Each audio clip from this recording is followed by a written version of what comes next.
నమస్కారం అండి. బహుశా ఈరోజు ఈ పేపర్ యొక్క చివరి భాగానికి చేరుకున్నాం. సో దీనిలో మనం ఆ, వర్ణ వ్యవస్థ, ఆశ్రమ వ్యవస్థ రెండింటి గురించి బాగా అర్థం చేసుకున్నాం. ఈ వర్ణము అన్నది ఆ, మామూలు మన లాంటి అందరి జీవులకి పుట్టుకని బట్టి మనం ఒప్పుకోవాలి. ఆ, పండితుడు, జ్ఞాని, అతను గుణాలని బట్టి, కర్మల్ని బట్టి వాళ్ళు అంటే జనాలు చేస్తున్న కర్మల్ని బట్టి వాళ్ళు నిర్ణయించుకుంటారు. ఆ, ఆ, ఇప్పుడు బ్రాహ్మణ అన్న పదం మామూలు మనందరికీ పుట్టుకని బట్టే ఉంటుంది. మనం మహాజ్ఞానులు కాదు. మహాజ్ఞాని చూసే చూపు వేరు. మహాజ్ఞానికి ఆ, ధర్మశాస్త్రం చెప్తుంది ఈ విషయం. భగవద్గీత చెప్తుంది. జ్ఞాని ఒకలా చూస్తాడు, మామూలు మనుషులు ఒకలా చూస్తారు. అంటే మామూలు మనుషులు అంటే మేము మామూలు మనుషులు అని మేము ఎందుకు ఒప్పుకుంటాం? మేము జ్ఞానులు అనుకుంటే మంచిది. ఆ జ్ఞానికి బ్రాహ్మణుడు, కుక్క మాంసం తినేవాడు అందరూ సమానమే. అందరినీ సమానంగా చూడండి. అంత గొప్ప బుద్ధి రావాలి అంటే ఆ మాయలో ఉంటే రాదండి. మనం మాయలో ఉన్నాం, మేము ఒప్పుకోమండి అంటే మాయలో ఉన్న వాళ్ళు ఎవరు ఒప్పుకోరండి. మాయలోంచి బయటపడినాడు చెప్తాడు మాయలో ఉన్నాం మనం అందరం అని. అలా ఉంటుంది. ఎలా ఉంటుందో ఒకసారి చూస్తాం. ఇప్పుడు ఈ జెండర్ అంటే స్త్రీ, పురుష, ఈ విషయాల గురించి మన శాస్త్రాలలో చూచాయగా పై పైన చెప్పినారే కానీ శాస్త్రాలలో పురుషుడు అంటే ఇది, స్త్రీ అంటే ఇది అని ఎక్కడ క్లియర్గా మీకు దొరకదు. వేదంలో కూడా దొరకదండి.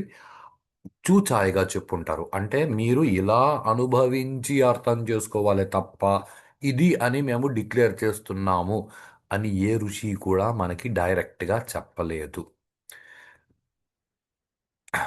ఏంటి పురుషుడు అంటే ఎవరు, స్త్రీ అంటే ఎవరు, కొన్ని విషయాలు ఆ, చాలా దీర్ఘంగా కొన్ని గంటల పాటు ధ్యానం చేయించి మా గురువు గారి అనుగ్రహంతో కొన్ని విషయాలు ఆ, అర్థ అర్థమైనాయి, కొన్ని అనుభవానికి వచ్చాయి. ఈ విషయాలన్నీ ఆ తర్వాత మా గురువుగారు ఒక పుస్తకం చదవమన్నారు. ఏదో ఇచ్చి కొద్ది రోజులు దీన్ని చదువు, నీకు కొన్ని విషయాలు అర్థమవుతాయి అన్నారు. మణిద్వీప రహస్యం అని. ఈ మణిద్వీప రహస్యం ఇవి ఋషులు ఇచ్చేటప్పుడు ఎలా ఇస్తారు అని అంటే ప్రకృతి, పురుషుడు మాట్లాడుకున్నారు అంటే దాన్ని ఎలా చెప్తారు అంటే చాలా మటుకు 90% పార్వతీదేవి ఇలా ప్రశ్న అడిగింది, శివుడు ఇలా సమాధానం చెప్పాడు.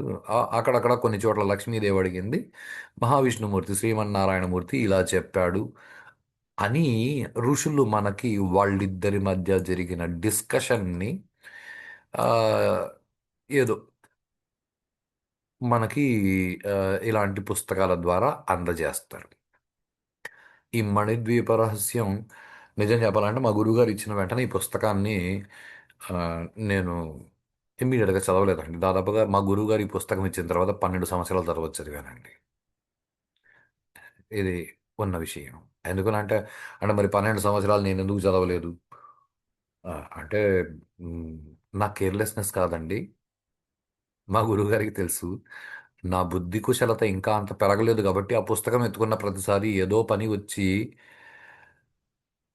ఆ, ఏదో పక్కకు వెళ్ళిపోవడమే తప్ప 12 సంవత్సరాలు అసలు ఆ పుస్తకం ఉందన్న సంగతి మర్చిపోయానండి. దాదాపుగా ఒక 7 8 సంవత్సరాలు. అంటే ఇచ్చిన కొత్తల్లో ఏదో చదవడానికి ప్రయత్నం చేశాను, చదవలేదు. ఇది చదవడానికి కూడా కారణం ఏదో అమ్మవారి అనుగ్రహం. నా కూతురు ఒక పెద్ద ప్రశ్న అడిగిందండి. ఆ, నాన్న ఇప్పుడు నాకు మీరు అమ్మ నాన్న ఉన్నట్లు ఆ, ఇప్పుడు చెరువులో మొసళ్ళు ఉంటాయా అని అడిగింది. చెరువులో ఉండనన్న నదుల్లో, సముద్రాల్లో ఉంటాయి. మరి మొసలికి కూడా అమ్మ నాన్న ఉంటారు కదా? ఉంటారు. మరి ఆ మొసలి యొక్క నాన్నకు కూడా వాళ్ళ అమ్మ నాన్న, వాళ్ళ అమ్మకి అమ్మ నాన్న ఉంటారు కదా అన్న. అవునమ్మా. మరి ఫస్ట్ మొసలి ఎప్పుడు పుట్టింది నాన్న? ఆ, అదే ఇది అంటే తనకి 4 నాలుగున్నర సంవత్సరాల వయసు ఉన్నప్పుడు అడిగింది అన్నమాట. సహజంగా అందరి పిల్లలకి వస్తుందండి. ఇలాంటి సందేహాలు వస్తాయి. మనం చెప్పం. ఎందుకంటే నిజానికి చెప్తున్నా, మనకు కూడా తెలియదు.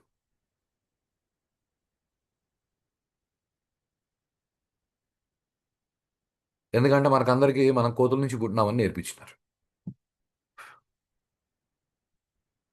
యూరోప్ కంట్రీస్లో వాళ్ళు కోతుల నుంచి పుట్టినారేమో కానీ మనం కోతుల నుంచి పుట్టలేదండి. మనం సూర్యుడి నుంచి పుట్టాం. ఓ జీవుడు పుట్టాలి అంటే దానికి కారణం సూర్యుడే. సూర్యుడే అని నాసా చెప్పింది. అయినా మేము ఒప్పుకోము అని మనం అంటాం ఇప్పుడు. సరే, అది కానివ్వండి.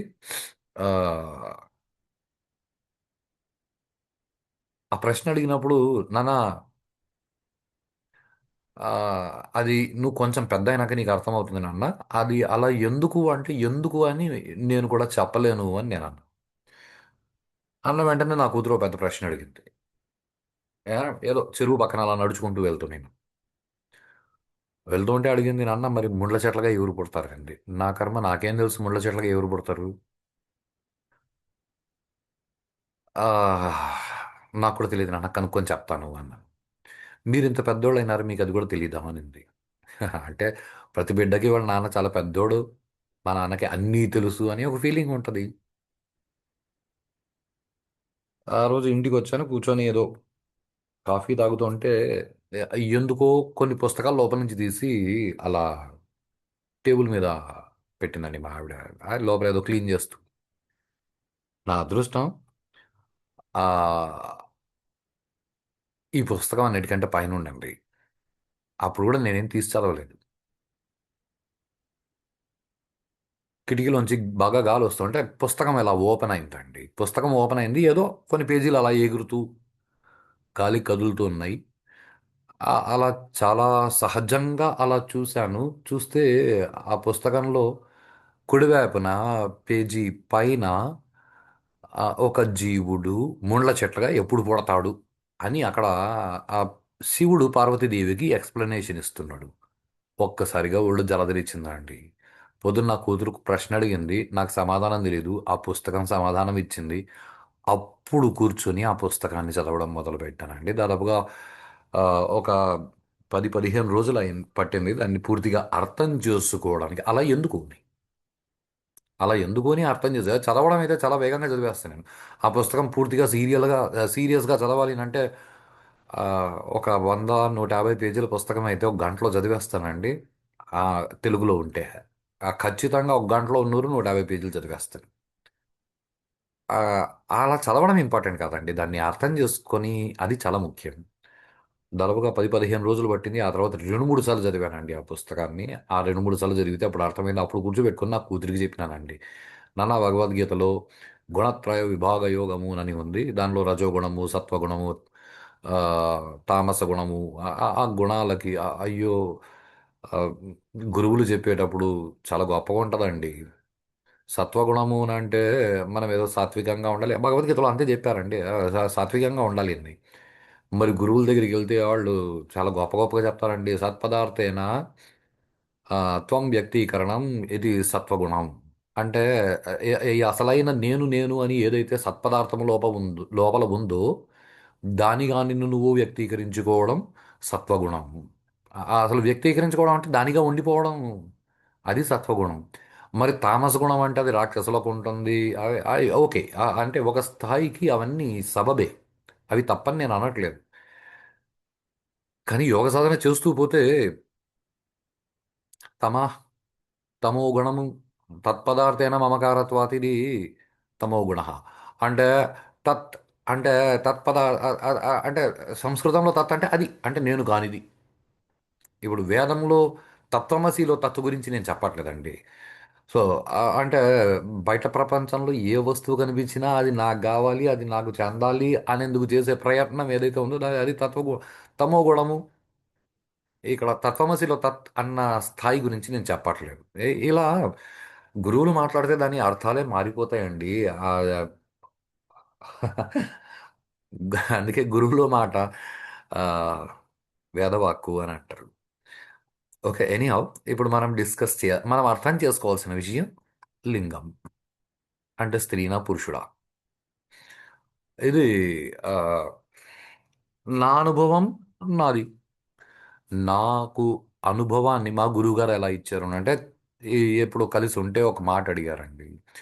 ఆయన అప్పుడు ఏం జరిగానండి, ఏం జరిగాడంటే మా నాన్నగారు చనిపోయారండి. మా నాన్నగారు చనిపోయారు. పెద్ద కన్ఫ్యూజన్ గిజగిజా ఉండింది. పక్కింటి వాళ్ళు ఎవరో వచ్చి, ఏం బా ఒకసారి అలా చూడు, కదిలించి చూడు అంటే, అక్కడ మాకు ఎవరైతే పురోహితుడు వచ్చినాడో ఆ రోజు కార్యక్రమం చేయించడానికి బరియల్ గ్రౌండ్కి డెడ్ బాడీ తీసుకెళ్ళి ఆ కార్యక్రమం గట్రాలు చేయించడానికి ఆయన ఒక మాట అన్నాడు. "ఆ, లాభం లేదు బా, జీవుడు పోయినాడు." ఈ పదాన్ని కొంచెం జాగ్రత్తగా అర్థం చేసుకోవడానికి ప్రయత్నం చేయండి. లాభం లేదు, జీవుడు పోయినాడు అంటే ఇది తెలుగు. ఓకే, మనకి ఆ, ఓకే, ఏ భాష గొప్పది ఏ భాష తక్కువది అని నేను అనట్లేదు. మనకి చాలా భాషలు ఉన్నాయి భారతదేశంలో. ఏదో రూపాయి నోటి మీద రాసినారు 14 భాషలు ఉన్నాయి, 21 భాష అయ్యా ఇదంతా కాదండి. చాలా భాషలు ఉన్నాయి అసలు. తెలుగు అన్నది లేటెస్ట్గా తయారైన భాష. అసలు ఆ, తమిళ్ అది ద్రవిడ భాష. ఆ, తమిళ్ అనే భాష నుంచినే మిగతా అన్ని ఇవన్నీ కథలండి. ఇవన్నీ కథలు. ఎందుకనంటే ఆ, ఈ అంటే తమిళ భాష తక్కువ అని నేను అనట్లేదు. ఆ తమిళ భాష ఆ ప్రాంతంలో కొన్ని కోట్ల సంవత్సరాల నుంచి మాట్లాడుతున్నారు. కొన్ని పదుల సంవత్సరాల ముందు అది పురాతన భాష అని గవర్నమెంట్ డిక్లేర్ చేసింది కానీ కాదు. కొన్ని కోట్ల సంవత్సరాల నుంచి తమిళం మాట్లాడుతున్నారు. కొన్ని కోట్ల సంవత్సరాల నుంచి మలయాళం మాట్లాడుతున్నారు. కొన్ని కోట్ల సంవత్సరాల నుంచి తెలుగు మాట్లాడుతున్నారు. తెలుగు మాట్లాడుతున్నారు అన్నందుకు ప్రూఫ్ ఏం చెప్పొచ్చు అంటే, ఒక 5,000 సంవత్సరాల ముందు మహాభారత యుద్ధంలో ఆంధ్రులు పార్టిసిపేట్ చేసినారు. ఆంధ్రము ఈజ్ వాట్. ఆ తర్వాత తెలుగు అని ఇప్పుడు అందరూ పిలుస్తున్నాము. తెలుగు ఇది కాదు, ఇది ఆంధ్ర. ఆంధ్ర భాషకి తెలుగుకి తేడా ఎక్కడొచ్చిందంటే, ఆంధ్ర భాషలో సంస్కృత పదాలు ఎక్కువ ఉన్నాయి. ఆంధ్రమే మాట్లాడేవాళ్ళు. మన కర్మ. దీనికి సపరేట్గా ఒక గ్రామర్ అది కొంచెం ఈజీ గోయింగ్ కన్వీనియంట్గా గ్రామర్ని రాసి దాన్ని తెలుగు అని పిలవడం మొదలుపెట్టారు. ఎనీహౌ, ఒక్కొక్క భాష ఒక్కొక్కలా ఉంటుందండి. బెంగాలీ ఆ భాష అది ఒకలా ఉంటుంది. ఆ, ఆ, హిందీ అది పక్కకు పెట్టండి. ఎందుకంటే హిందీ ఇప్పుడు అక్కడ ఉత్తర దేశంలో ఉత్తర దేశంలో ఉన్న ఆ రకరకాల భాషల నుంచి పికప్ చేసుకొని అది ఒక గ్రామర్ తయారు చేస్తారు. ఓకే, మంచిది. ఇక్కడ కొన్ని పదాలు చెప్తాను, చాలా జాగ్రత్తగా గమనించండి. హిందీలో ఆ కుక్క అంటే కుత్త లేదా కుతియ అంటే మగ కుక్క ఆడ కుక్క తేడాలు ఉన్నాయండి. అంటే ఆఫ్ కోర్స్ ఇంగ్లీష్లో డాగ్ అని మాత్రమే పిలుస్తారు అని మీరు అనుకోవద్దు. డాగ్ బిచ్, బిచ్ అంటే ఆడ కుక్క. ఓకే. ఆ, ఇంగ్లీష్ని పక్కకు పెట్టండి. అది పరిపూర్ణమైన అసంపూర్ణమైన భాష. దానిలో అది అలా ఎందుకుందో వాళ్ళకి తెలియదు. వాడు ఎవడో గ్రామర్లో మాస్టర్ పీస్ అయితే కానీ వాడు చెప్పలేడు దాన్ని అలా ఎందుకు పలకాలి అని. ఆ, మనకి తమిళంలో కూడా మగ కుక్క ఆడ కుక్క అనే పదాలు ఉన్నాయండి.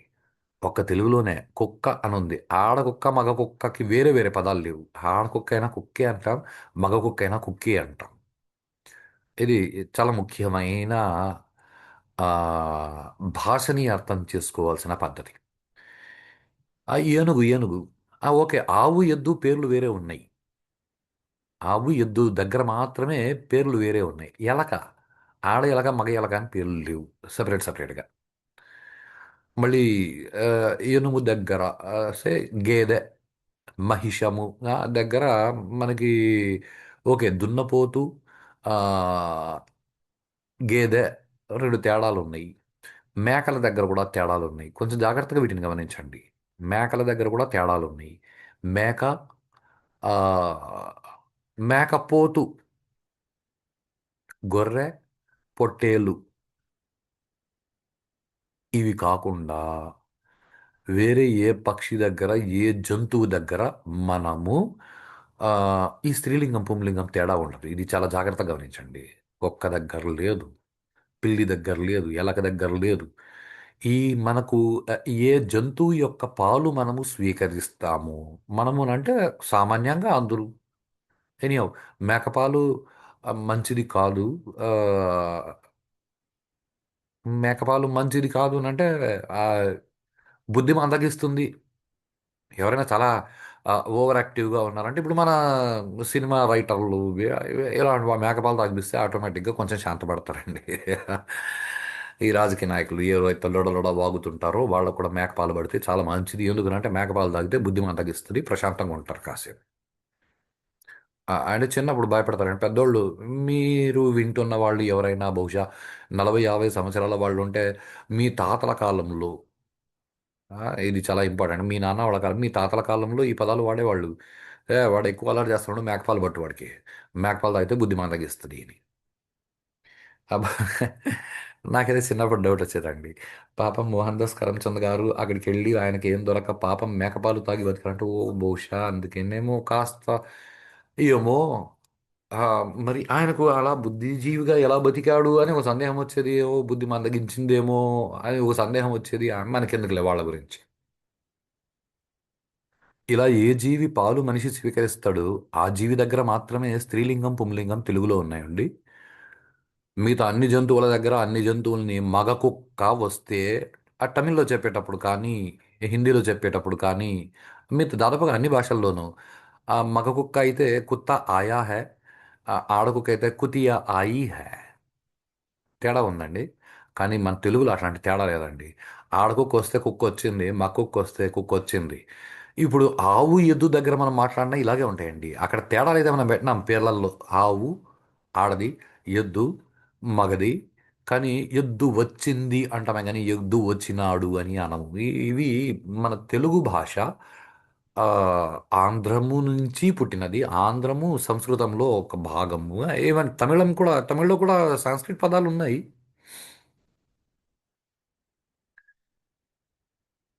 ఈ భాష ఎంత గొప్పదినంటే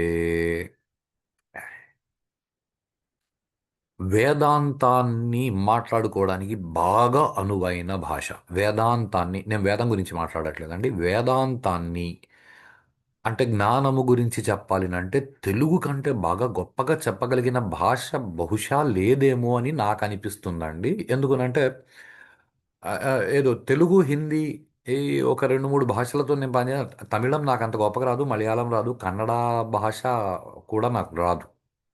ఏదో కొద్ది కొద్దిగా మరాఠీ, కొద్దిగా రాజస్థానీ, కొద్దిగా పంజాబీ, కొద్దిగా హిందీ పర్లేదు. కొద్దిగా ఇంగ్లీషు తప్ప తెలుగు భాష కూడా భలే వచ్చని నేను చెప్పలేనండి. ఏదో కొద్దిగా అర్థం చేసుకోవడానికి ప్రయత్నం చేస్తాను. బాగా అర్థమవుతుంది. అంటే ఇప్పుడు సమాజంలో అయితే తెలుగు చాలా బాగా అర్థమవుతుందని నేను చెప్పగలను. ఎందుకంటే ఇప్పుడు సమాజంలో తెలుగు ఎవరికి రాదు. రాదని నేను గ్యారంటీ చెప్పగలను. చాలామంది సూసైడ్ నోట్లు చూశాను నేను. అమ్మ, నాన్న, ఏఎంఎంఏ, ఎన్ఏ, ఎన్ఎన్ఏ, ఎన్ఈఎన్యు, నేను, ఆహ్, సిహెచ్ఏ, ఎల్ఏ చాలా, కేఏఎస్ఎస్, టీఏఎం, కష్టంగా చదువుతున్నాను. నాకు కష్టం అనిపించింది. నేను చచ్చిపోతున్నాను. సిహెచ్ఐ, పిఓటిహెచ్యుఎన్ఎన్ఏఎన్యు తెలుగు అక్షరాలు రాయడం కూడా రానంత దరిద్రంగా ఉన్నప్పుడు ఒక్కొక్కసారి అయితే కోపం వస్తుందండి ఈ విద్యా వ్యవస్థ మీద. చాలా మంచిది తెలుగు అక్షరాలు చదివే చేతగానోడు, తెలుగులో మాట్లాడే చేతగానోడు, ఇంగ్లీష్లో తెలుగు అక్షరాలు రాసి దానికి మళ్ళీ వాట్సాప్ ఇంగ్లీష్ అని పేరు భూమి మీద బరువు తగ్గుతుంది అని అనిపిస్తుంది ఒక్కొక్కసారి. బహుశా పక్క వాళ్ళు చనిపోతే నేను సంతోషపడకూడదు. కాబట్టి అలా మాట్లాడడం వద్దు. ఓకే. ఎనీహౌ మన భాష గొప్పతనాన్ని కొంచెం అర్థం చేసుకున్నాం కాబట్టి ఇప్పుడు ఇంకొంచెం ముందరికి వెళ్దామండి.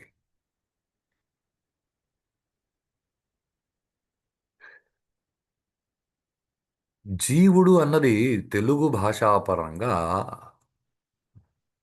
పుంలింగం అండి. అది నిజంగా ఆ రోజు ఎప్పుడైతే మా నాన్నగారు చనిపోయారో అప్పుడు విషయం కాదు. మా నాన్నగారు చనిపోయిన 6, 7 సంవత్సరాల తర్వాత జరిగిన విషయం. ఆ తర్వాత రోజు ఏమైందనంటే, అంటే మా నాన్నగారు చనిపోయిన మరుసటి రోజు మా అమ్మగారు కాలం చేశారండి. అంటే ఒక రకంగా చెప్పాలంటే మా అమ్మగారు కాలం చేశారు అనడం కంటే ఆవిడ సతీ సాగమనం చేసిందని చెప్పాలి. ఆ విషయం కూడా నా బుద్ధికి తోచలేదు. మా గురువుగారు చెప్పారు, "రేయ్! మీ అమ్మగారు సతీ సాగమనం చేశార్రా. ఆవిడ కడుపులో పుట్టినందుకు నువ్వు ఏ స్థాయిలో ఉండాలి నువ్వు ఆలోచించు." ఆ పతివ్రత లక్షణాల్లో అదొకటి సతీ సాగమనం చేయడం. అంటే పతివ్రత లక్షణాలు మీ అమ్మగారిలో కొంచెం ఉన్నాయి. మరి పతివ్రత కడుపులో పుట్టినందుకు నువ్వు కూడా అందరిలాగా బతికేస్తే లాభమేముంది అన్నారు మా గురువు గారు. అది నిజమేనండి. నేను ఒకవేళ నేను నిజంగానే గొప్పగా కనిపిస్తే దానిలో నాదేం లేదండి. మా అమ్మగారు, నాన్నగారు, మా గురువుగారు. నేను మాట్లాడుతున్న ప్రతి అక్షరము వాళ్ళు నేర్పినవేనండి. నా బుద్ధి వాళ్ళిచ్చినదేనండి. మా అమ్మగారు కాలం చేసిన తర్వాత అప్పుడు కూడా ఇదే మాట వచ్చిందండి. ఒకసారి కదిలించి చూడండి అన్నారు. అంటే ఆవిడ ఏదో శరీరం అంతా కాలిపోయి అలా ఉంటే ఒకసారి చూడండి ఊపిరి ఏమైనా ఆడుతుందేమో అంటే ఆయన ఎవరైతే పురోహితుడు ముందు రోజు వచ్చాడో అతనే వచ్చాడు ఆ రోజు కూడా. "ఆ, లేదు బా జీవుడు పోయినాడు" అన్నాడు. అప్పుడు కూడా నా మనసు ఈ పదాలను పట్టుకోలేదు. చెప్పాను 6 సంవత్సరాల తర్వాత పట్టుకున్నానండి. 6 సంవత్సరాల తర్వాత మా గురువు గారు నన్ను అడిగిన ప్రశ్న ఏమన్నారు ఆయన? జీవుడు పోయినాడు అన్నారు. అంటే చనిపోయింది మీ అమ్మగారు కదా. జీవుడు అని ఎందుకన్నారు? జీవిత పోయింది అనాలి కదా. అంటే స్త్రీలింగం కదా, పోయింది స్త్రీ కదా అన్నారు. అంతే, ఇంకేం మాట్లాడలేదండి మా గురువుగారు. కనీసం అని అంటే ఒక 6 నెలలు 8 నెలలు జీవుడు పోయినాడు, జీవిత పోయింది. అసలు ఈ భాషలో జీవిత పోయింది అని ఎందుకు అనలేదు? పోయింది ఆడది కదా అని ఆలోచించి ఆలోచించి ఆలోచించి ఆలోచించి చాలా కష్టమైందండి.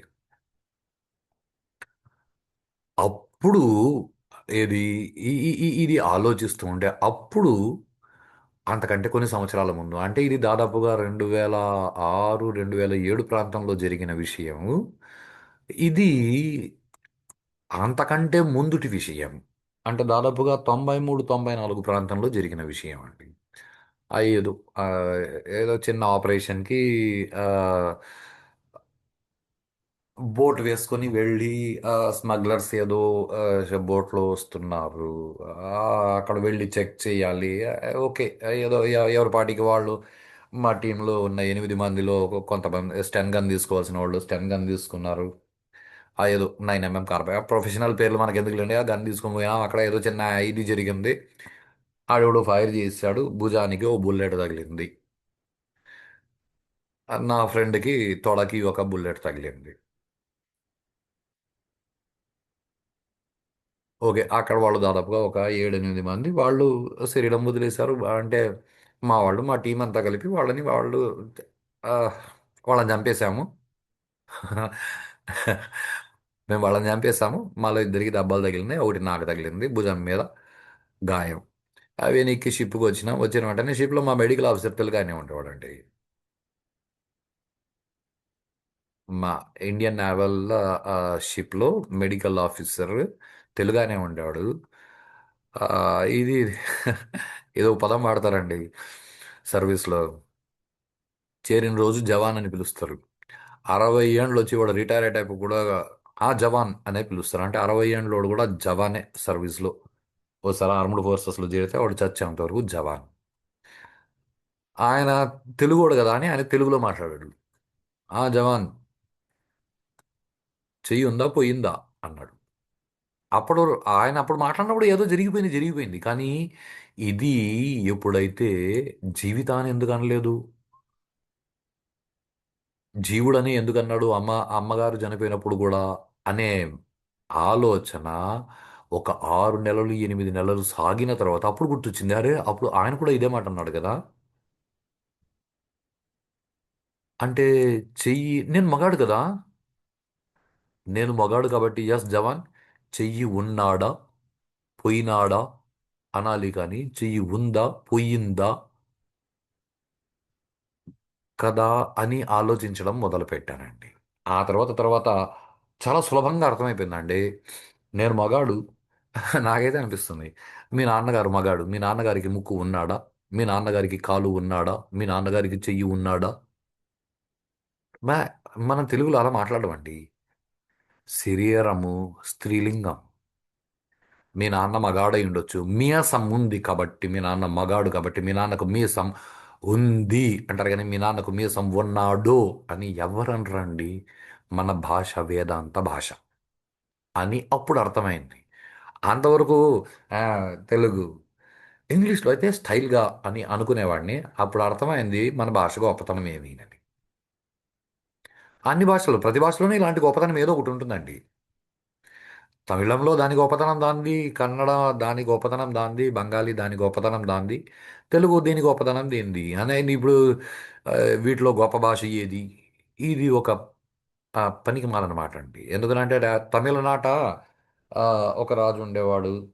ఆ రాజుకి దాదాపుగా 8 భాషలు వచ్చు. ఆయన ఈయన అన్ని భాషల్లో తమిళం గొప్పది అని ఆయన అన్నాడు. వెరీ గుడ్, చాలా మంచిది. మనకి ఇక్కడ కృష్ణదేవరాయలు ఉన్నారు. ఆయనకి దాదాపుగా 14 భాషలు వచ్చు. ఆయన దేశ భాషలందు తెలుగు లెస్స అన్నాడు. ఆ, అంటే ఆ, ఆ రాజు యొక్క మనస్తత్వాన్ని బట్టి ఉంటుందండి. వాళ్ళ మనస్తత్వాన్ని బట్టి లిటరేచర్ మీద ఎక్కువ వర్కౌట్ చేస్తున్న తమిళ వాళ్ళకి తమిళ లిటరేచర్లో ఎక్స్ప్రెషన్స్ కరెక్ట్గా అనిపించుండొచ్చు. కుక్కలకి కుక్క భాష గొప్పది, నక్కలకి నక్క భాష గొప్పది అన్నప్పుడు తెలుగు వాళ్ళకి తెలుగు భాష గొప్పది, తమిళ వాళ్ళకి తమిళ భాష గొప్పది. అంతేగాని తెలుగు వాళ్ళు పోయి తమిళ వాళ్ళని మీరు తెలుగును ఒప్పుకోండి, తెలుగు అన్నిటికంటే గొప్పది, ఇది ఒక పిచ్చి చేష్టలండి. మేము హిందీ ఒప్పుకోము, ఒప్పుకోవద్దు, చచ్చిపోయి ఎవడికి కావాలి, ఊర్లో ఎవరు ఒప్పుకోకూడదు, నీకెందుకురా? నాకైతే ఇలాగే అనిపిస్తుంది.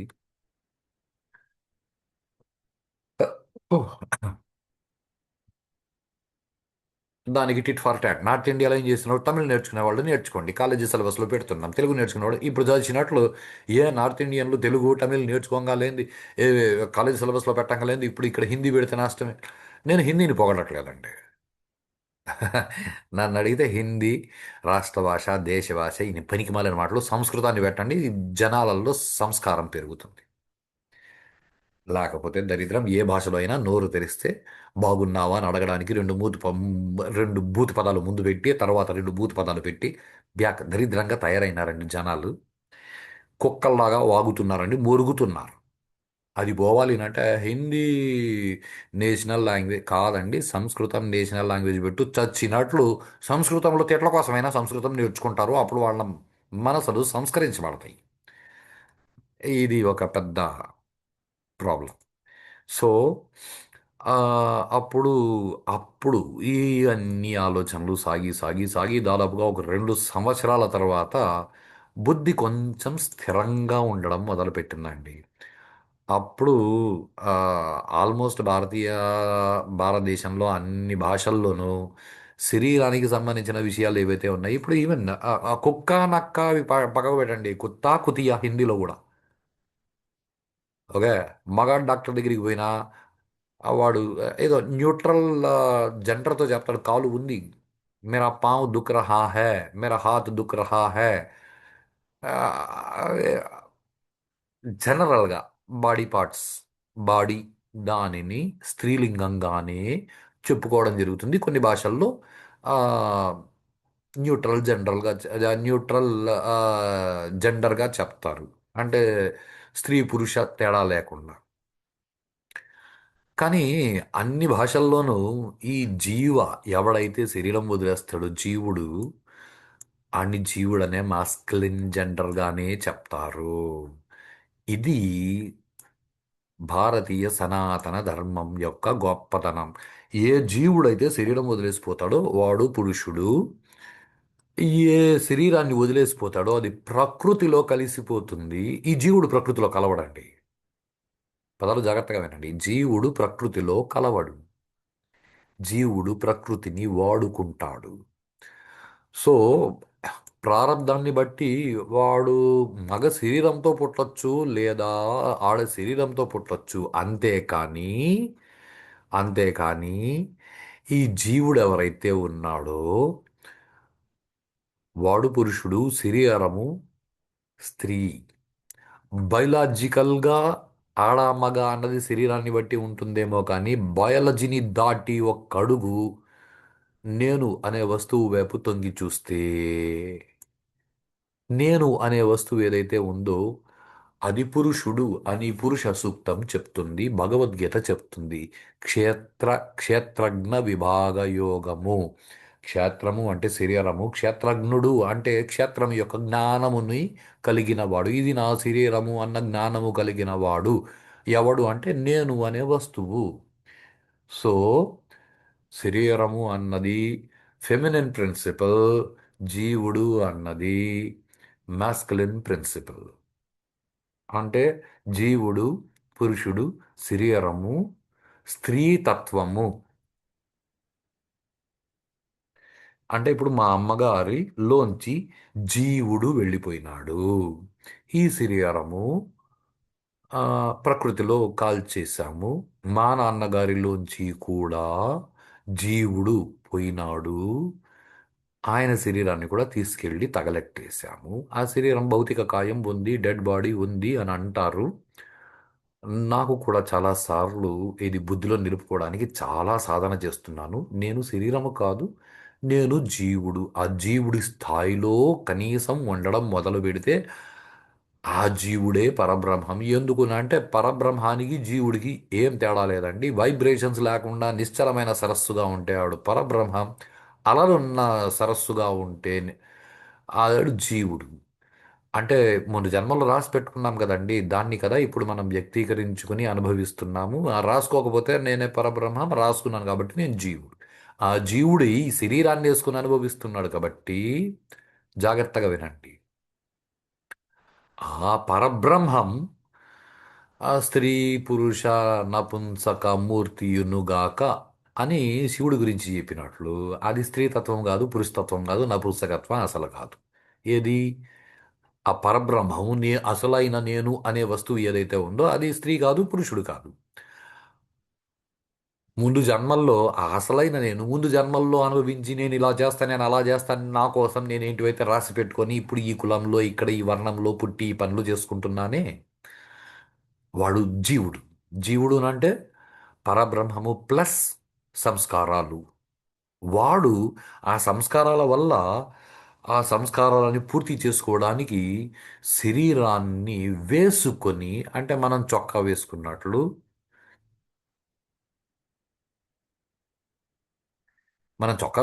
శరీరాన్ని వేసుకొని ఈ శరీరాన్ని అనుభవిస్తూ ఈ శరీరంతో అన్నీ అనుభవిస్తూ, నిజానికి అనుభవిస్తున్నది శరీరంతో కాదండి, అనుభవిస్తున్నది నేను శరీరము మధ్యలో ఒక పనిముట్టులాగా వాడుకుంటున్నాం అంతే.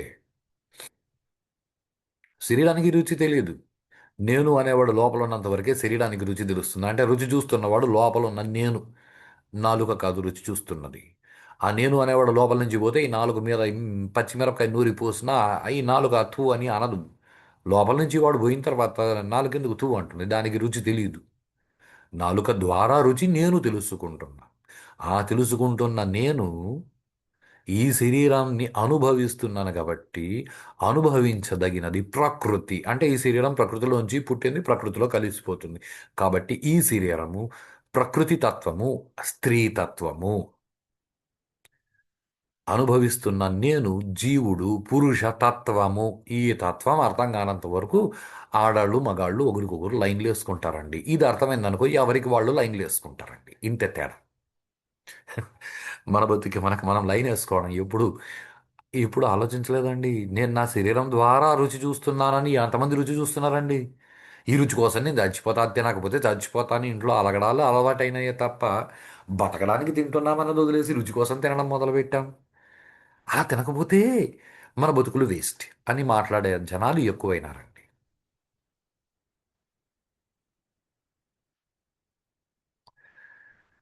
సో, ఈ సన్యాసంలో సిద్ధి పొందిన వాళ్ళు ఎవరైతే ఉంటారో, వాళ్ళు ప్రపంచంలో జనాల లోపల ఉన్న జీవుడు పురుషుడు కాబట్టి, ఆ పురుషుణ్ణి ఉద్ధరించడానికి వాళ్ళు నాలుగు మంచి మాటలు చెప్తారు.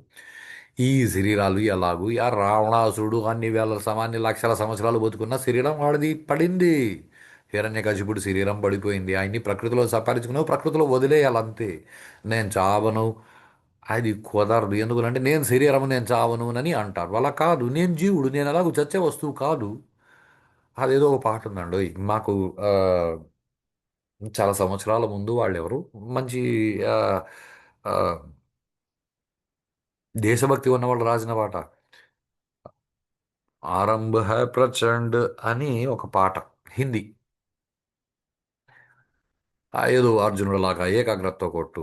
జిస్ కవి కే కల్పన మే ప్రేమ గీత హో ఉస్ కవి కొన్న కారుదు అంటే ఎవడైనా కవి నేను పెద్ద కవిని నేను చాలా గీతాలు రాస్తాను ప్రేమ గీతాలు రాస్తా అలాంటి ప్రేమ పనికి మాలిన పిచ్చి మాటలు మాట్లాడితే వాడిని నకారదు అంటే వాడిని వదిలి వాడిని పట్టించుకోవద్దు అని మాట్లాడుతూ దానిలో ఓ మాట అంటాడు మౌత్ అంత హే నహీ తో మౌత్ సే భీ క్యూ డరే అంటే అసలు చావన్నది నేను అనే వస్తువుకు చావన్నది లేదు అసలు భగవద్గీతలో ఇదే చెప్తాడు నేను అనే వస్తువుని అగ్ని దహించలేదు నీళ్లు తడపలేదు ఆ గాలి దాన్ని విరగ్గొట్టలేదు నేను అనే వస్తువుని అలా ఇలా కుదురుతుంది అదే చెప్పినాడు నేను అనే వస్తువు శరీరం పడిపోవచ్చు శరీరాన్ని నేను వాడుకుంటున్నాను అన్నది మన బుద్ధికి ఎక్కనంత వరకు నేను శరీరం అనుకుంటే మనకి కుక్కకి తేడా ఏముందండి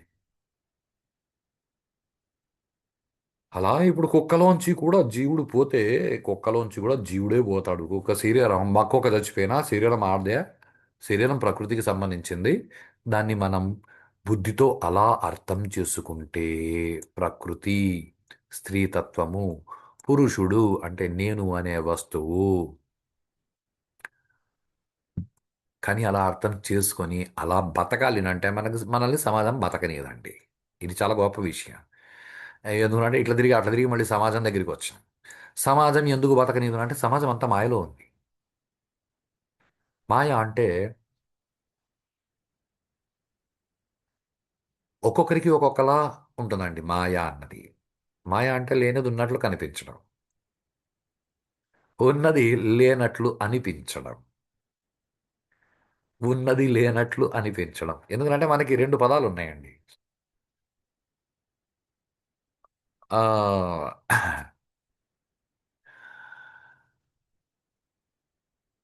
మనకి కల్పము అని ఒక పదం ఉంది కల్పము అంటే ఆ, చతుర్ముఖ బ్రహ్మ గారు సృష్టి మొదలు పెడతారు సృష్టి మొదలు పెట్టారు అంటే ఆయన ఆ, ఆ, అంతకుముందు సీరియల్ వదిలేసి ఎవరైతే కల్పాంతంలో ఆ, ఇంకా మళ్ళీ వ్యక్తీకరించబడకుండా ఉండిపోయినారో వాళ్ళందరూ మళ్ళీ కల్పించుకునేలా చతుర్ముఖ బ్రహ్మగారు అందరినీ సృష్టి చేస్తారు దాన్ని కల్పము అంటారు ఇది వైవస్వత మన్వంతరి సే శ్వేతవరాహ కల్పే శ్వేతవరాహ కల్పము అని ఈ కల్పమునకు పేరు అంటే బ్రహ్మగారు చేస్తే అది కల్పం మనం చేస్తే అది వికల్పం వేదంలో మనకి యోగ శాస్త్రంలో ఈ పదం కనిపిస్తుంది యోగ శాస్త్రంలో పతంజలి మహర్షి ఏం చెప్తాడు అంటే ఆ, వస్తు జ్ఞానానుపాతి సారీ శబ్ద జ్ఞానానుపాతి వస్తు శూన్యో వికల్ప అంటే శబ్దము వల్ల అలా అనిపిస్తుంది కానీ నిజానికి అక్కడ ఆ వస్తువు ఉండదు అంటే ఫర్ ఎగ్జాంపుల్ టీచర్ అనే వస్తువు ప్రపంచంలో లేదండి ఆ ఒక జీవుడు ఒక శరీరం వేసుకొని టీచర్ అనే పోస్టులో ఉండొచ్చు కానీ ఆయన చూసిన వెంటనే టీచర్ టీచర్ అని అంటాం అంటే ఆ టీచర్ అని మనం కల్పించుకున్నాం అంతే ప్రైమ్ మినిస్టర్ అదొక పోస్ట్ కానీ ఇప్పుడు ఒక మనిషిని చూసిన వెంటనే ఇతను ప్రైమ్ మినిస్టర్ ఆ ప్రైమ్ మినిస్టర్ అంటే ఇతనే అంటే ఒక వస్తువు మీద ఇది వికల్పం మనం తయారు చేసుకున్నది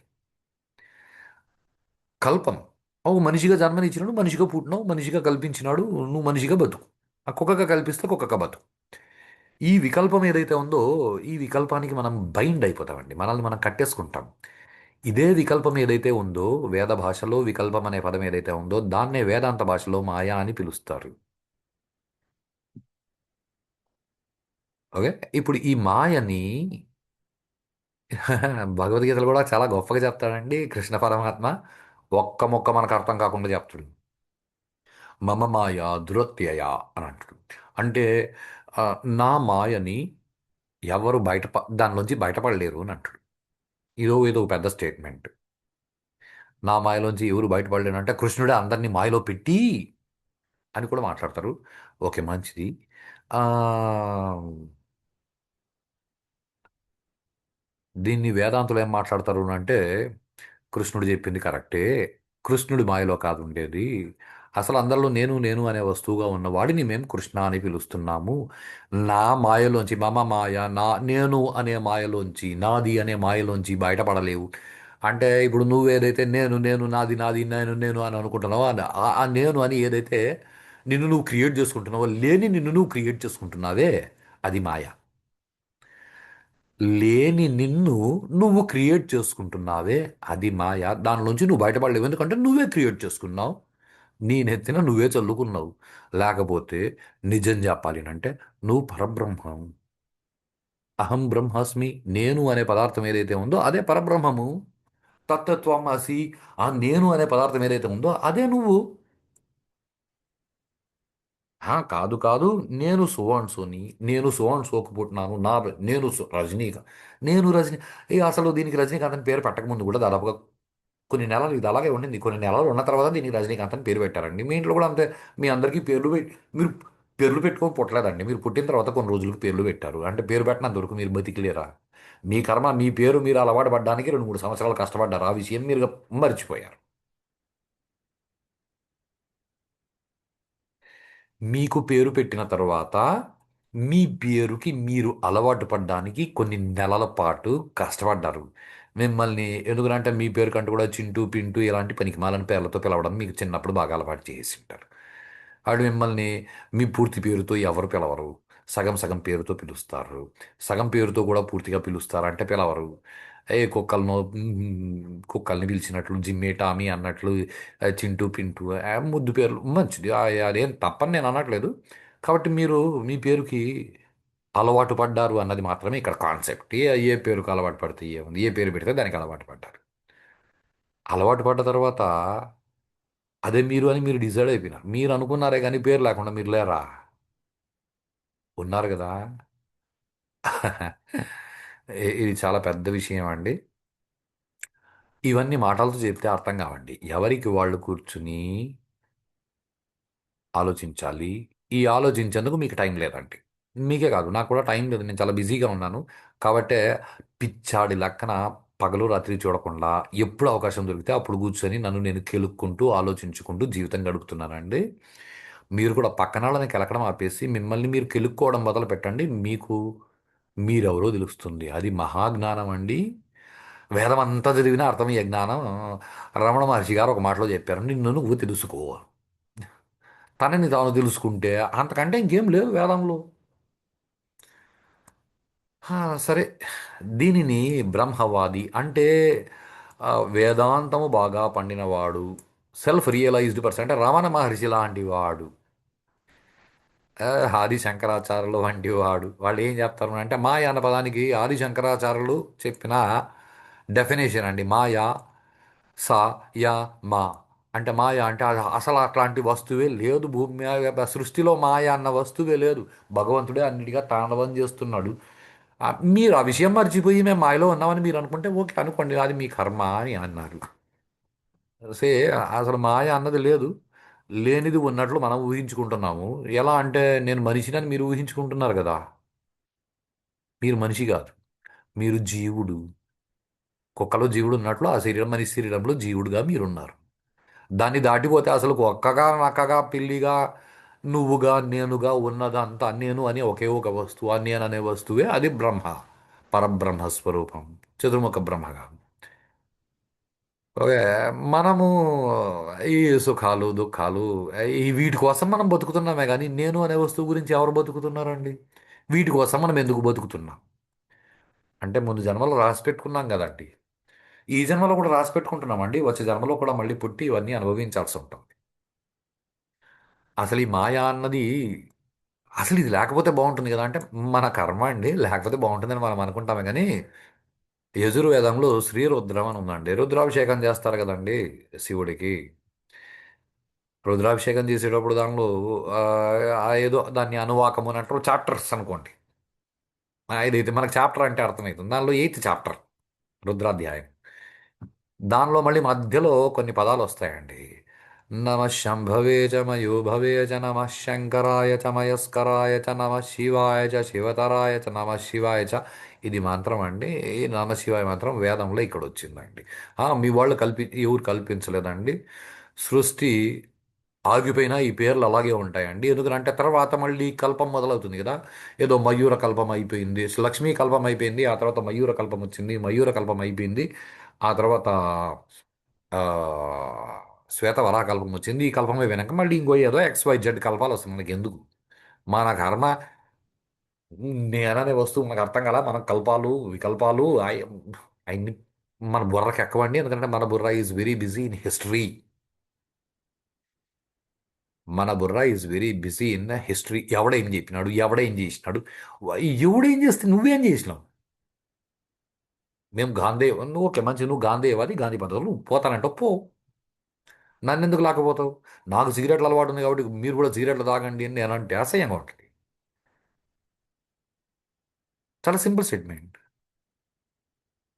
మీరు సిగరెట్లు తాగలేదని నేను బాధపడడం ఒక మూర్ఖత్వం అయితే, మీరు సిగరెట్ తాగలేదని మీరు బాధపడలేదని నేను బాధపడ అయ్యి అది నీకు ఇట్లాంటి సైకాలజీ, సైక్ జనాలు ఎక్కువ తయారవుతున్నారండి. అలా కాదు. ఇది చాలా చిన్న చిన్న పదాలండి. షం అంటే సుఖము అని అర్థం అండి. అక్కడ ఏం చెప్పారు అంటే శం ఆ, శివుడికి పేరండి ఇది శంభు. ఆ, శంభు అంటే శం భవతి ఇది ఆ, శంభు దానికి డిక్షనరీ ఇచ్చిన మీనింగ్ అండి. శం భవత్ భవయత్ ఇది శంభు అంటే ఎవడైతే నీకు సుఖాన్ని ఇస్తాడో, మంచి భావాలని ఇస్తాడో, మంచి భావాలని ఎవడైస్తే ఇస్తాడో వాడు శంభు. వాడి మంచి భావాలు నీకు ఎలా ఇస్తాడు, ఆ మంచి సుఖాలు నీకు ఎలా ఇస్తాడు అంటే మయో భవేచ మాయ కల్పించి నీకు ఇస్తాడు. అంటే మాయ లేకపోతే ఇంక వాడికి సుఖమేముంది, వాడికి సుఖము లేదు దుఃఖము లేదు. మాయలో ఉన్నోడికి సుఖము దుఃఖము, మాయలో లేనోడికి సుఖము లేదు దుఃఖం లేదు, వాడు ఆనందంగా ఉంటాడు. ఆనందము వేరు, సంతోషం వేరు, సుఖం వేరు. రైటా.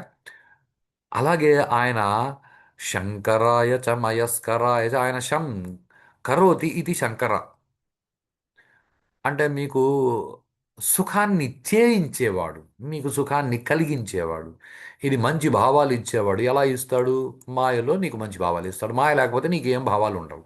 శంకరాయచ నీకు అన్ని మంచి చేస్తాడు. ఎలా చేస్తాడు, మయస్కరాయచ నిన్ను మాయలో ముంచి నీకు అన్ని మంచి ఇస్తాడు. ఇప్పుడు నేను సుఖపడాలి అంటే మాయలో సుఖపడతానండి. నేను కారు ఏముందండి, నువ్వు ముక్కను కొనుక్కున్నాం అంతే. దానిలో ఎంతో పోస్తే అది ముందరికి కదులుతుందంట, దానికి కారు అదే మాయ అంటే. నమ శివాయ చ అంటే నీకు మంచి భావాలు ఇచ్చేదే కాదు, నీకు సుఖాలు ఇచ్చేదే కాదు, నిన్ను శివుడిగా చేసేస్తాడు. ఎలా అంటే నిన్ను తరింపజేసి శివుడిగా చేసేస్తాడు. వేదం ఇలా చాలా చాలా చెప్తుందండి. మనం ఇవన్నీ వదిలేసి నేనుగా సినిమాల్లో భలే చెప్తారండి, నన్ను నన్నుగా ప్రేమించు, బ్యాక్. అసలు నేననే వస్తువు ఉందన్న సంగతి తెలియకుండా నన్ను నన్నుగా ప్రేమించు అని అంటాం. ఎన్ని పిచ్చి మాటలు పిచ్చి చేస్తున్నామండి.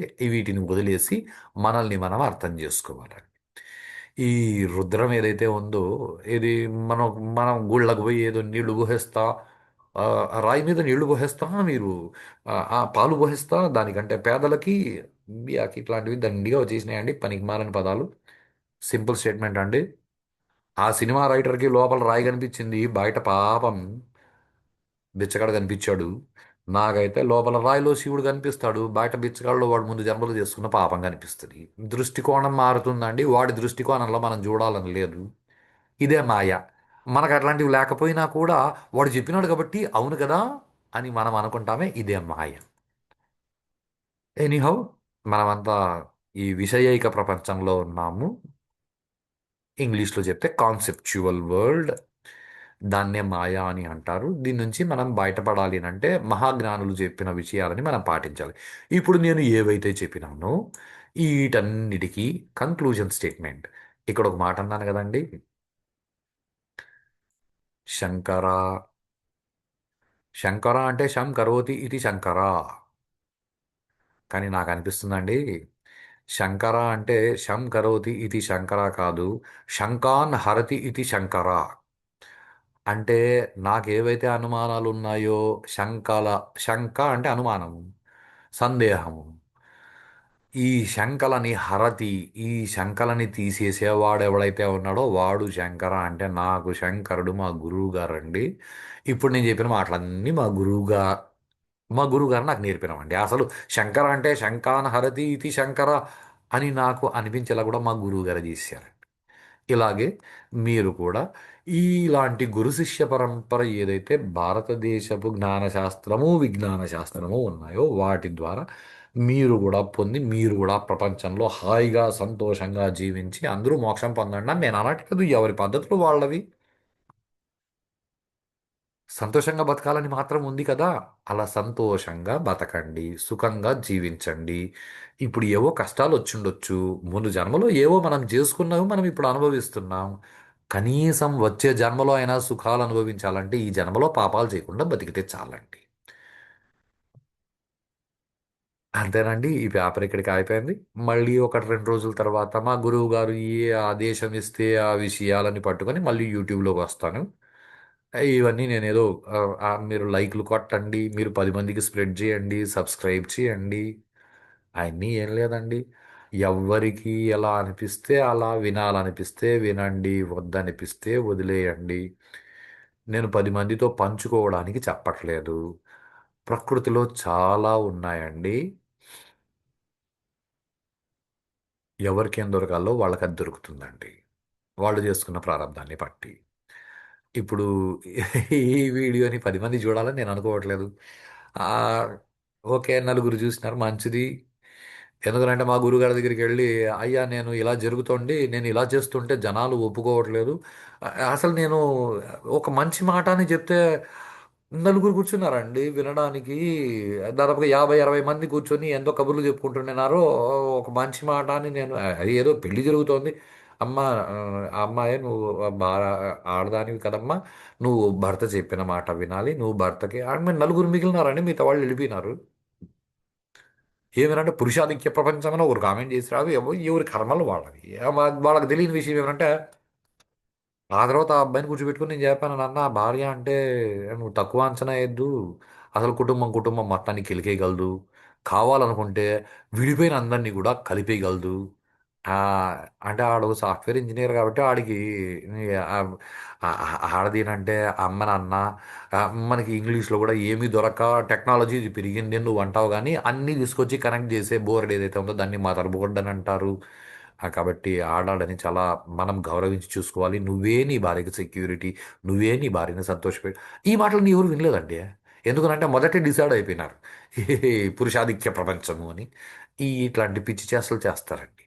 మా గురువుగారి దగ్గర బాధపడితే మా గురువుగారు ఇదే మాట అన్నారండి. ఆయన కనీసం నలుగురు విన్నార్రా. శుకబ్రహ్మ భాగవతం చెప్తే కూర్చొని ఒకడే విన్నాడురా. నీ అదృష్టం బాగుండి నలుగురు విన్నారు. ఎంతకంటే ఇంకేం కావాలి అన్నారు. ఓహ్! చాలా గొప్ప మాట అని అనుకున్నా. ఆహ్, ఇ ఇది నా అనుభవానికి వచ్చిన తర్వాత అంటే నేను పెద్ద పుడింగిని అని నాకొక ఫీలింగ్ ఉండిందండి అప్పుడు.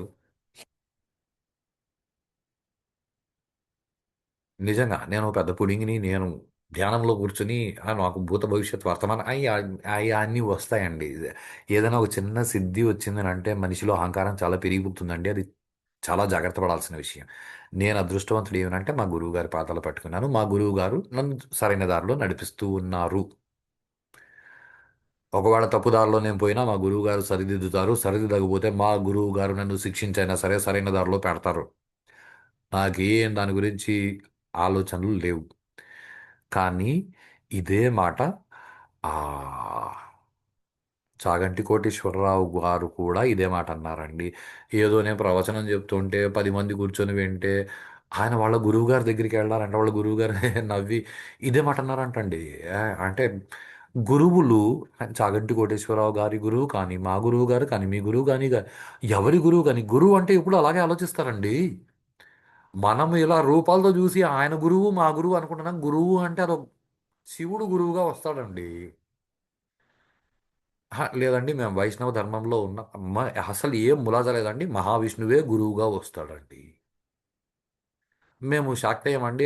మేము అమ్మవారి భక్తులు. మేము మిగతావి లలితా సహస్రనామంలో గురుమూర్తిన్యై నమః అని అమ్మవారిని గురువుగా కూర్చోబెట్టిన పేరుందండి. అది ప్రకృతికి అతీతమైన విషయాలండి. మనం వాటిని పట్టుకొని మనల్ని మనం ఉద్ధరించుకోవడానికి ఋషులు మనకిచ్చినారే గానీ, మనం కొట్టుకు చావడానికి కాదండి. ఈ పేపర్ ఇక్కడికి అయిందండి. మళ్ళీ మా గురువుగారి అనుగ్రహంతో ఇంకా ఏ విషయం చెప్తే ఆ విషయాన్ని మళ్ళీ మీ అందరితో నేను పంచుకుంటాను. అంతవరకు సెలవండి.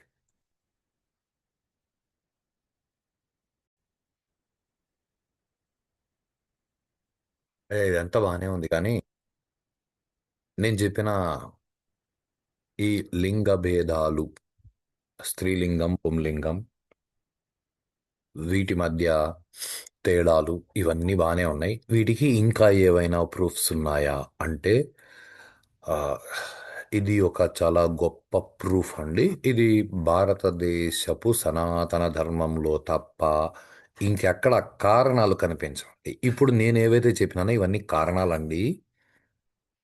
ఆ, ఇది జీవుడు అనేవాడు పురుషుడు, శరీరం అనేది ప్రకృతి తత్వం, స్త్రీ తత్వం అనేందుకు ఆ, ఆ, ఆ, అని అంటారు.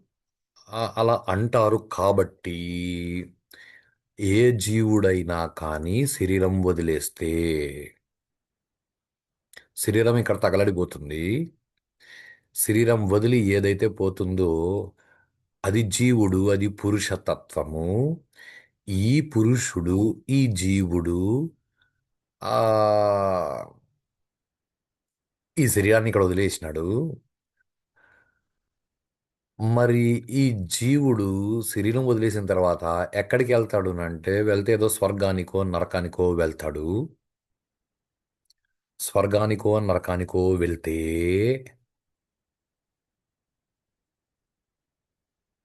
మనం ఏదైతే ఈ జెండర్ అన్నది బయాలజీని బట్టి ఉంది అని అనుకుంటామో ఇక్కడ బయాలజీని బట్టి ఏదో ప్రకృతిలో ప్రవృత్తి మార్గంలో ఉన్నాం కాబట్టి పిల్లల్ని కంటూ ఉంటాం.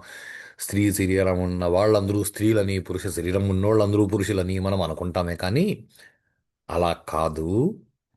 ఎందుకనంటే ఈ స్త్రీ రూపమైన మగకొక శరీరం కానీ ఆడకొక శరీరం కానీ మనిషి శరీరం కానీ ఆడ మనిషి శరీరం కానీ వాటిని ఇక్కడే వదిలేసి ఈ జీవుడు అనేవాడు ఊర్ధ్వలోకాలకు వెళ్తాడు. ఊర్ధ్వలోకాలకు వెళ్ళినప్పుడు వెళ్ళేవాడు పురుషుడు కాబట్టి ఇంకా పురుషుడు అక్కడ ఊర్ధ్వలోకాల్లో సుఖాలు దుఃఖాలు అనుభవించాలి అంటే ఈ సుఖాలు దుఃఖాలు ఏవైతే నరకంలో స్వర్గంలో అనుభవించాలో అనుభవించడానికి కావలసిన సపోర్ట్ ఏదైతే ఉందో అది మళ్ళీ ప్రకృతి. కాబట్టి జీవుడు స్వర్గానికి పోతే అక్కడ రంభ, ఊర్వశి, మేనక, తిలోత్తమ ఇలా అప్సరసలు స్త్రీలే ఉండి వీళ్ళకి పాటలు పాడి వినిపిస్తారు. సంగీతము, నాట్యము ఈ ఈ మనసుకి సుఖాన్ని కలిగించి ఆ పనులన్నీ చేసే శక్తి రూపాలు ఏవైతే ఉన్నాయో వాటిని అప్సరసలుని స్త్రీలింగంతోనే చెప్తారండి. అంటే ఆడవాళ్ళు చచ్చిపోయి ఆడవాళ్ళు స్వర్గానికి పోతే అక్కడ సుఖపెట్టడానికి మగవాళ్ళు ఉండరు అంటే చచ్చిపోయిండేది శరీరం అండి. లోపల జీవుడు ఆడు శరీరం వదిలేసి వెళ్ళినాడు. జీవుడు పురుషుడు కాబట్టి మా అమ్మగారు కూడా ఇది చాలా గొప్ప విషయం అండి. మా అమ్మగారు శరీరం వదిలేసిన తర్వాత లోపల ఉన్న జీవుడు స్వర్గానికి వెళ్ళి ఉంటే అక్కడ కూడా రంభా ఊర్వశినే ఉంటారండి. అలా ఎలా కుదురుతుంది అనే పిచ్చి మాటలు ఓన్లీ బయాలజీని బేస్ చేసుకుని శరీరాన్ని మాత్రమే బేస్ చేసుకుని బతికే పనికి మాలిన చదువులలో మాత్రమే ఇలాంటి పనికిమాలిన ప్రశ్నలు వస్తాయండి. మన భారతదేశ సనాతన సాంప్రదాయంలో ఏం చెప్పినా ప్రతి ఒక్కదానికి వెనక చాలా గొప్ప శాస్త్రం ఉంటుంది. అది మనం అర్థం చేసుకుంటే మనకు జ్ఞానం వస్తుంది. అది అర్థం చేసుకోకుండా దాని మీద ఏంటివో మేము కూడా కామెంట్లు చేస్తాము. మాకు అనిపించింది, మీకు అనిపించింది మీ బుర్రలో పెట్టుకోండి. మీకు ఏమనిపిస్తే మీకు మంచిదో దాన్ని అనిపించుకోవడానికి మీ బుర్రలో అలా అనిపించుకోవడానికి ప్రయత్నం చేయండి. అంతేగాని ఆడవాళ్ళు స్వర్గానికి పోతే మీకు పార్షియాలిటీ పురుషాధిక్య ప్రపంచం అని సినిమాలు కూడా తీసేస్తారండి. అదే మాయలో పడి అలా కొట్టుకుంటుంటారు. సో ఇప్పుడు ఆడవాళ్ళు చనిపోయినా వాళ్లకు చేసే కర్మని కూడా పితృకర్మ అని అంటారు, పితృదేవతలు అని అంటారే కానీ మాతృదేవతలు అని అనరండి. ఇప్పుడు మాతృదేవతలు అంటే చనిపోయిన వాళ్ళని మాతృదేవతలు అని అనరు. ఇది చాలా మనం వాడుతున్న కరెక్ట్ పదాలు. వాళ్ళకి చేసే కర్మ కూడా పితృకర్మ అని అంటారు. సప్తమాతృకలు అమ్మవారి గురించి నేను మాట్లాడట్లేదండి. ఎందుకనంటే అక్కడ మాతృకలు అన్న పేరు వాడతారు. అవన్నీ ప్రకృతి రూపాలు. అది అమ్మవారి యొక్క స్వరూపం. సప్తమాతృకలు అన్నది అది వేరు. అక్కడ చేసేటప్పుడు దాన్ని మాతృకర్మ అని అనరు. మాతృ పూజ అని అంటారు. ఇక్కడ చేసేటప్పుడు ఇది పితృకర్మ అని అంటారు. శ్రాద్ధ కర్మ, పితృదేవతలు అంటే ఆడవాళ్ళు శరీరం వదిలేసిపోయినా చేసేది వాళ్ళు పితృదేవతల్లోనే కలుస్తారు. ఎందుకంటే కలిసేవాళ్ళు జీవుడు అనేవాడండి. ఆ జీవుడు పురుషుడు. నాకు తెలిసి ఇంతకంటే మన భాషాపరంగా మనం గొప్పగా అర్థం చేసుకోవడానికి ఇంకేం లేదండి. ఆడ మగ తేడా మన భాషే చెప్పేసింది. థ్యాంక్స్ అండి. వీటిని అర్థం చేసుకుని జీవితంలో ఎవరిని వాళ్ళు ఉద్ధరించుకోవడానికి ప్రయత్నం చేస్తామండి.